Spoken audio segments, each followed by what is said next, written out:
What's up, my gamers? This is IDOLWILD, and welcome to another episode of Boom or Bust. This time around, we're looking at 93 overall Team of the Week Malcolm Jenkins, and as you can see, I have him compared to 93 overall Legend Paul Krause. Now, I was supposed to release this video around when Team of the Week Malcolm Jenkins initially came out for the Team of the Week program, but apparently I had lost the file on my computer and I just found it, so I polished it up and released it. Malcolm Jenkins goes for around 80 to 85,000 coins on the auction house, and Paul Krause can be found on the auction house for 65 to 77,000 coins at the auction house, but you could probably bid her for a lot less on the weekends. Same with Malcolm Jenkins. Now, Malcolm Jenkins is seen as a solid, very solid balance strong safety, and that he can cover man decently enough. Even though he only has 84 man, it's decent enough to work in the right situations. He can cover zone, as you can see by his 93 zone, and he's decent to get the run with over 80 hit power and 80 tackle. Now, Paul Krause is seen as mainly as a coverage guy. He has over 90 in man in his zone, and he isn't too good, at least on paper, against the run with 78 tackle and 77 hit power. But if you play with him, you know he isn't too bad against the run. So what we're going to do in this video, as we do with all my Boom or Bust videos, we're going to take a look at some film on Malcolm Jenkins to see if he's worth his 80,000 coin price tag on the auction house. And you can see in these first three plays, there's going to be all showing him his run stopping. His first play here, you can see he's able to block shed his the offensive player who's trying to block him, and I take control of him and push the player out of bounds.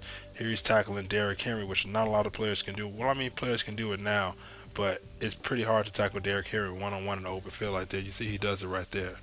Now the next few things we're going to show you is his zone coverage, which is by far his best area of play. I mean, you guys can probably tell if you took a look at his stats. He has 93 zone, and with those chems, the lockdown and deep defender, if you get those to tier 2, you're going to see that he's going to be able to have 97 zone, which is top tier, especially at this late in the, even though it's this late in the game. He came out a long time ago. You see here he's able to flip his hip and do a speed turn, and even though he's facing one direction, he's able to quickly turn around and locate the ball and get an interception if he's within range. He has 89 speed, which isn't top tier anymore. It was when he came out, but isn't top tier anymore. So some people may have issues with that if you play him like in a cover 2 and someone throws a fade to the outside. Here he is in man coverage. His man coverage is limited in that you should only throw him on man if you know they're going to be running an out route or a slant route or a dig route. I mean, a dig route or a drag route, something short. You don't want him going on corner routes, C routes, and posts and stuff like that.